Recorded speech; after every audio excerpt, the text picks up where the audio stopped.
Hello and welcome to Chattin' with Janine. I'm your host and your state representative, Janine Nodder. My guest this week is the Consul General, Peter Abbott, OBE. Welcome, Peter. Thank you, Janine. It's great to be here. And please tell me what OBE stands for. So OBE is an award given by the British royal family. It stands for Officer of the Order of the British Empire. Like all countries, like the United States has your Medal of Honor and various other awards. The British honours system is designed to recognise people who have made extraordinary commitments to public life. That's impressive. And I was given my OBE for some work that I did in Pakistan when I was posted there with the British Diplomatic Service, and I actually received my OBE 2 weeks ago in London at Buckingham Palace from the Princess Royal, Princess Anne. So it was a very special occasion. Oh wow! So you know the royal family, you've met them, and I've met some of them. Yes. Because I follow them on Instagram, and I just think those children are so cute, all of them. Prince George, a pretty Princess Charlotte, and Prince Louis, and of course Kate Middleton is just absolutely beautiful. Yeah, the Prince and Princess of Wales were in Boston 2 years ago for the Earthshot Prize. This was a climate tech prize that that the Prince of Wales founded back in 2020, and they were 3 days in Boston. We didn't get up to New Hampshire, I'm afraid, but it was terrific to get to know them a little bit and to see them doing some really, really exciting things, including going to a Celtics game. Yes, I did see pictures of that. Yeah, so they were in TD Garden watching the Celtics, and the Celtics won.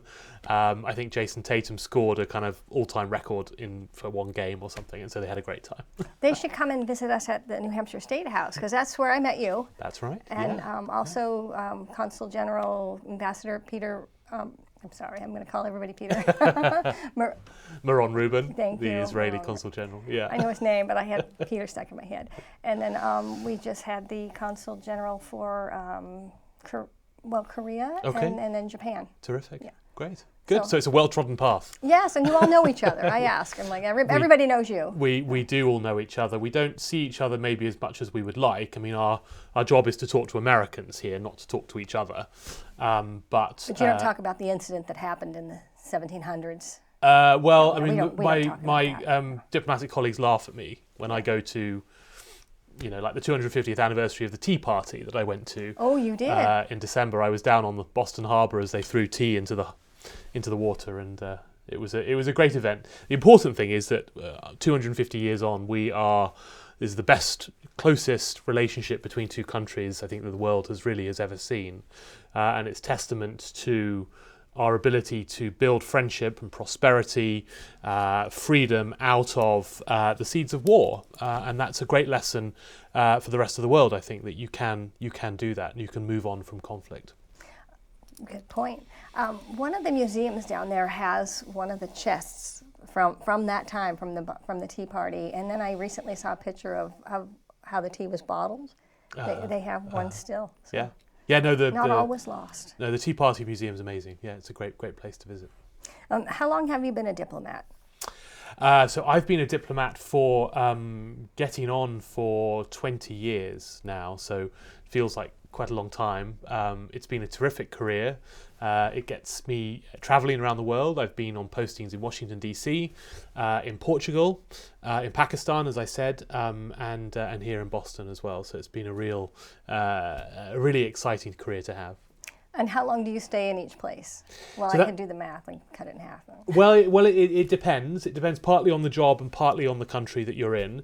Generally, the easier the country is to live in, the longer the posting. So America is a pretty easy country to live in, so I'm here for 4 years. Pakistan was a little bit more of a testing environment, so that was a shorter job. And I was in Portugal for 4 years. Do you have a favorite place? Well, that would cause a diplomatic incident if I said I had a favourite place. But they're all favourites for different reasons. I love Portugal because it was just a terrific place to raise a family. We have 3 children. 2 of them were born in Lisbon, in the capital of Portugal. It's very close to beaches. The Portuguese are incredibly family friendly. They love kids. So it was a very special time that we were in Portugal. we loved Pakistan. It was a very very different place than we expected. I mean, like probably a lot of people watching this show, probably grew up on a sort of post 9/11 diet of CNN images of Pakistan and Afghanistan, and we thought it was going to be like that, but it was really very different. It was very friendly. The people were very welcoming. The landscape was stunning. Islamabad, the capital, is in the foothills of the Himalaya mountains. Oh, wow. So very lush. The food was terrific. It was just a really, really fascinating place to be. But I think the job that I have loved the most is my job here in Boston. It really is the most. This part of the world is just full of incredible people tackling really difficult challenges. The level of innovation and creativity. We just a few months ago we were in Manchester meeting Dean Kamen at the DECA research and development operation that he's got there. Some really extraordinary things going on with robotics, with life sciences, the Advanced Regenerative Manufacturing Institute Army that he has. They grow skin. They grow skin. It really is an extraordinary place, and I think that. With all the challenges that we face in the world, they're going to be solved by people living in New England, because it really is just incredible concentration, as I said, of innovation and creativity. So is New England like Old England but new? A lot of people say that. They say to me, "Oh, you must feel at home here because it's just like England." Well, this is very American. It's still very American. I mean, there may be some parts of Boston perhaps that are superficially similar to the UK. I'm fortunate enough to live on Beacon Hill. Beacon Hill is very similar to parts of the UK. The landscape is similar, I guess, in some ways. The sort of the rolling hills, particularly when you come up here to New Hampshire, the green and the sort of country roads and things. Obviously, some of the place names we've already talked about. Manchester. I was in Portsmouth, not last year, but the year before, I think, for their big anniversary. I think their 400th anniversary. I was in Portsmouth. So lots of place names, obviously, in New England are very similar. So in some ways, it feels like home, but in other ways, it's very much America. So I brought with me one of my favorite sayings: "Keep calm and carry on." Can you tell me the origin of this saying? Yeah, so this was an advertising campaign, not an advertising campaign, a public information campaign, I suppose, during the Second World War, when Britain was under almost constant attack by the German Air Force, and London in particular was being bombed every night, night after night, for months. It was called the Blitz. The Blitz. A number of your listeners will know about this. And the government had to find a way to encourage people to carry on.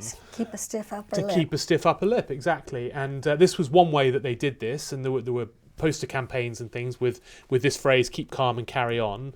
But I think it also has come to epitomise the British approach to things. You mentioned stiff upper lip, but a sense of calmness under pressure, not being too dramatic about things, just getting on with the job. And being focused. But that's certainly where it came from. In the Blitz, hundreds of thousands of people went down into the underground, into our subway system, to shelter, and you would have seen these posters up on the wall in the underground system where people were hiding from the bombs.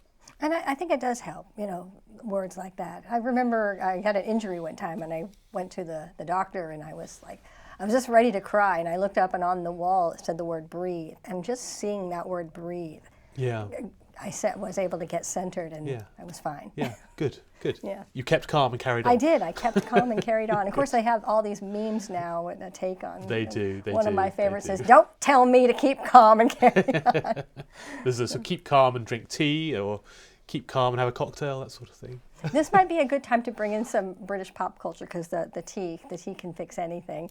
You notice I brought with me this. Well, tell us what's in it. Oh, British pop it's lovely. culture. Yes, I got this at Home Goods. At Christmas time, it was full of all kinds of goodies and snacks, but it was expensive, so I waited until after Christmas, and then I kept going back till it was 60 or 70% off, and then I bought it because it's a nice little suitcase. It's very nice. And it had a proper cup of tea in there, very strong British tea. But Yes. Ah. It's like the first item we have. It's Janine's Is- special box of tricks. Special box. Oh, you've got a We Dalek know in there. who you are. That's great. Exterminate. That's So this great. is a Dalek, yes. Do you think people watch Doctor Who? I haven't watched it in years now because I mean they can after him. I mean there was just no other. Well, was Matt your- Smith was okay. He Too. was your favourite Doctor. Oh my gosh, David Tennant as Doctor Who is the best, and we have one of those little sonic screwdrivers, but I couldn't find it. So Very good. My David Tennant, yes. I used to have one of those little keychains, but his head came off. So, and I haven't found another one. Okay. Oh, I meant to bring the one with the scarf, one of the older ones. Oh, It's not Tom Baker. It's yeah, no, it is Tom Baker. It Isn't is Tom Baker. Well, that's my husband's favorite, and Anyway. I ended up buying him the same thing twice, the same pop head thing, and wearing the scarf. And he has the scarf too. Okay. But no one tops David Tennant in my book. So, and then we have the Cybermen. The Cybermen. They were Very scary. good. Yeah. Yeah.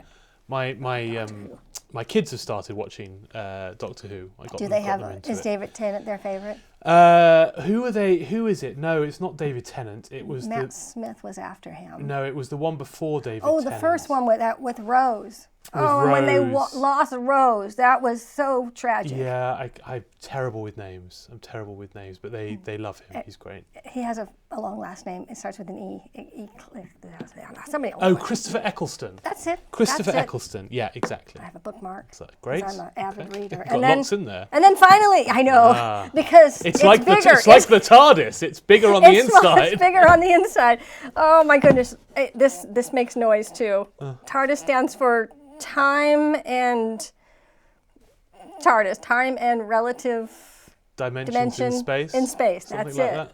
So it spins around, and there's a way to get in. And it makes, Oh my God, you can travel inside. That's Rose. Isn't it? yeah. I think it was. No, her picture's on the inside. So, and that's the noise the TARDIS makes. So it's small on the outside, bigger on the inside, just like my bag of tricks here. So that's when I think of England, I think Doctor Who and the Tea. old Doctor Who, yes, and Tea, and Hello, that was a show I used to like. Yeah. Oh, her picture's on the inside.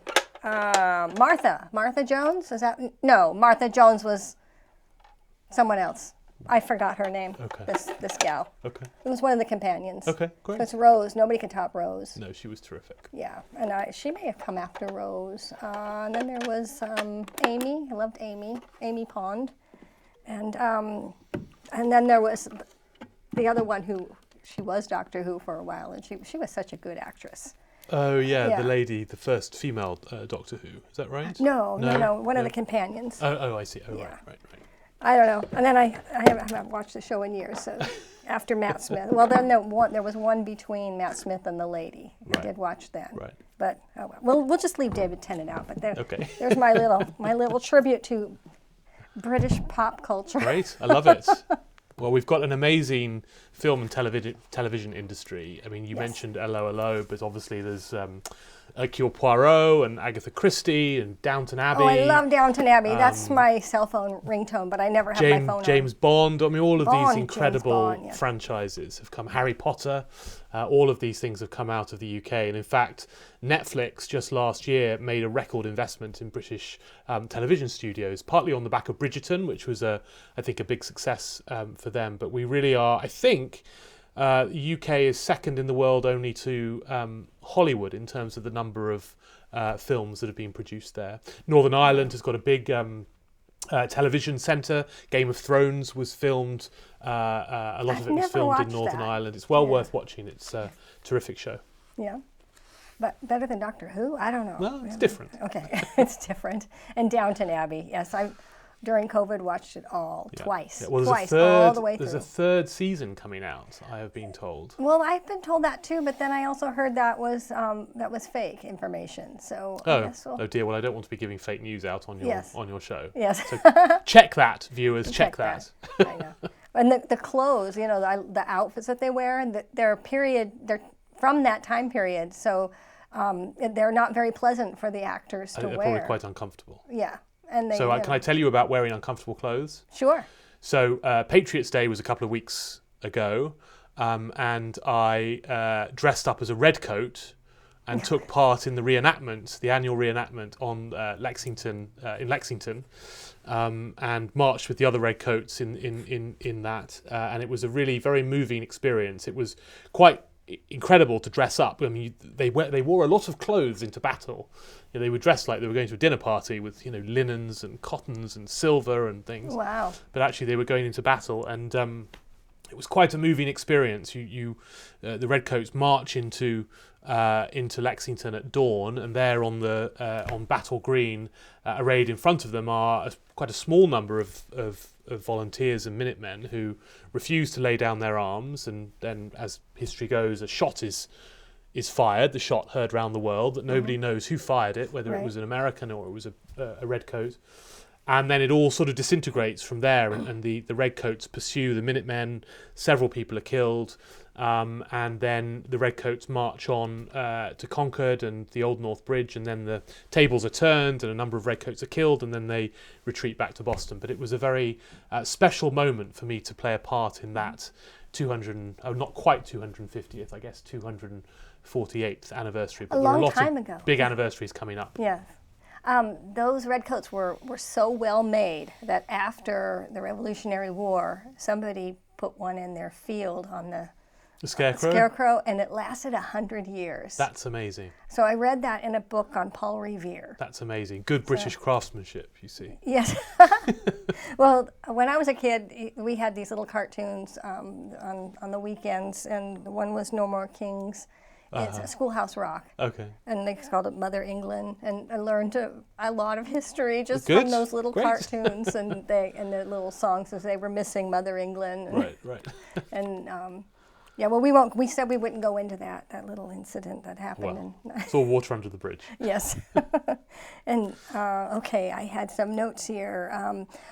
Can you? What are some of the perks of being a diplomat?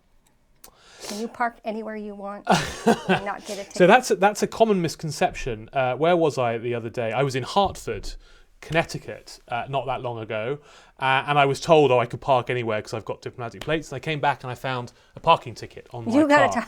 So it's not true. And in any case, all diplomats should behave and should follow the rules of the country that they are in. I think the main perk of my job is that I just get to do extraordinary things and I get to meet extraordinary people, and that's happened everywhere that I've lived. I do happen in this posting to have just a wonderful residence in Boston, a beautiful historic house that was designed by Charles Bulfinch, the architect who designed the US Capitol building in Washington, D.C. So that's a very special house to live in. But mostly it's the travel, it's the people, it's the opportunity to represent my country overseas that really I think are the main perks of the job. And how about some interesting highlights? Well, you'd mentioned Pakistan. What did you do there? So in Pakistan, I was responsible for running what we call the platform. Our High Commission, so British High Commissions are what we call embassies in Commonwealth countries. So it's like our embassy to Pakistan. It's the largest one that we have around the world. So there are about 140 diplomats, there are about 250 spouses, there are about 800 or 900 locally employed staff, so very, very big mission. And I did I kept the estate running, I kept all the transport running, I kept security running, I did the budget and the HR and all of that kind of stuff. So it was like, in a funny way, that I was mayor of a small town, that I had to sort of keep everybody safe and happy, and that was a huge challenge in a place like Pakistan with its particular security considerations. But when we were there, we were very lucky to have the Prince and Princess of Wales come to visit us. They were the Duke and Duchess of Cambridge then, but they came to visit on a week-long visit. And as part of that visit, I got to fly in helicopters up into the Hindu Kush, the mountains that go up into the Himalayas, and meet some really quite isolated tribes of people. people who really are cut off from the world. They don't consider themselves Pakistani. They have a very sort of distinct genetic kind of heritage and makeup. And I was introduced to one little boy who was completely white, red hair, and blue eyes. And they say that some people are descendants of Alexander the Great, who came over the mountains on his elephants a long time ago. And his men interbred with the community, and sometimes a recessive gene pops up, and somebody looks like they could be on the streets of Merrimack or the streets of London. It's amazing. That is interesting. So England has a proper title, the whole area, which I have forgotten. England? Yeah. Was the United Kingdom of Great Britain and Northern Ireland. That's it. United Kingdom of Great Britain and Northern Ireland. And that is made up of 4 constituent countries: England, Wales, Scotland, and Northern Ireland. So the proper title is the United Kingdom of Great Britain and Northern Ireland. I do, in my DNA, have some Northern England and 7% Wales and over 30% Scottish. Great. That's terrific. So I have good a heritage. tie. Yes, good heritage. So the first time I met you, I did meet somebody from Wales, David. And he gave me the pin, and I didn't even know then that I was part Welsh. That's wonderful. Yeah. Well, when we first met, I have had some wonderful visits to New Hampshire. In fact, the very first visit I did after the pandemic, when the restrictions started to be relaxed a little bit in New England, was to Concord, and I met your governor, Governor Sununu, who was incredibly welcoming and hospitable.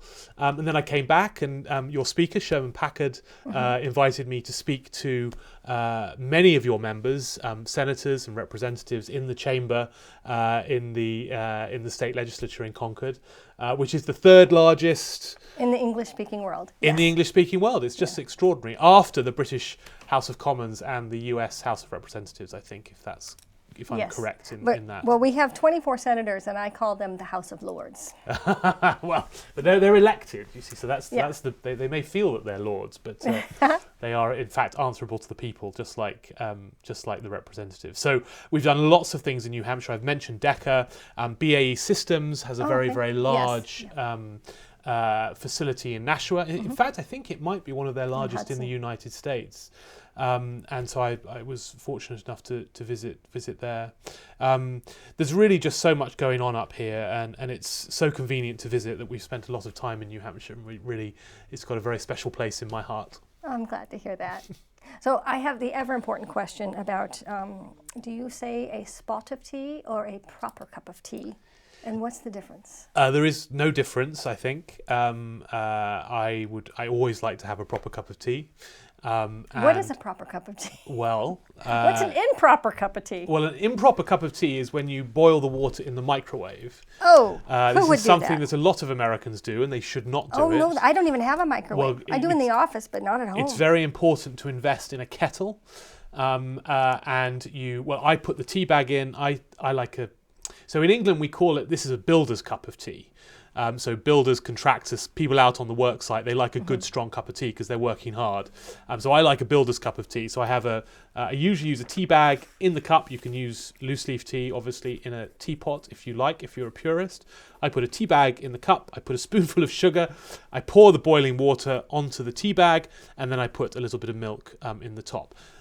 Some people say you shouldn't pour the boiling water straight onto the tea because it neutralizes some of the taste. Some people say you should put the milk in first. There are a million different ways of doing it. You can have it without milk, with lemon, without sugar, with honey. Yeah, I mean, there really is no actual proper cup of tea. I would say, though, that you have to use a kettle. There is no getting around having to use a kettle.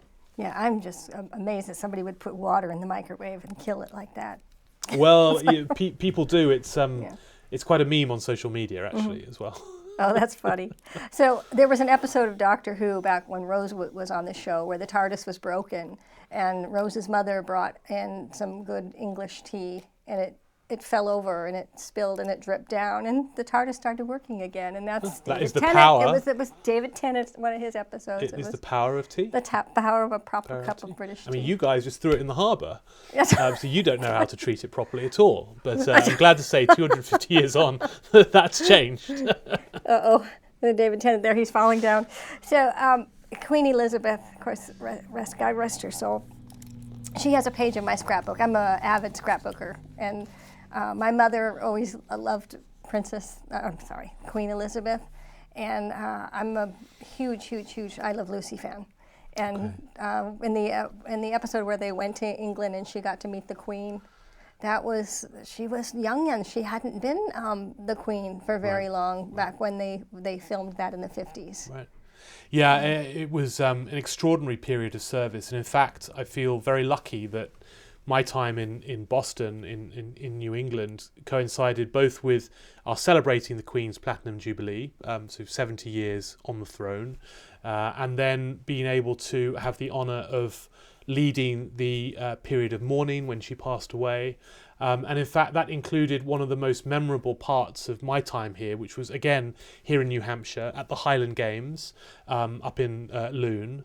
And it was a week after the Queen had died, and I was asked to lead a minute's silence at the Highland Games. So Governor was there, sort of 1,000 people kind of standing around in the amphitheatre. About 120 bagpipers lined up in front of me, and I led the minute's silence. I said a few words to remember the Queen, and then the bagpipers started to play Amazing Grace, and I get goosebumps every time I think about it. I wasn't expecting it, and the sound, when you're standing, I mean, they were just sort of about this far away from me, standing in front of 120 bagpipes starting to play Amazing Grace. I mean, it was really a very extraordinary experience, and one I'm very grateful for having, and obviously another one here in New Hampshire. It's a very special place. Yes, wow. Well, I'm glad you have that memory. I wish I had been there too to see that.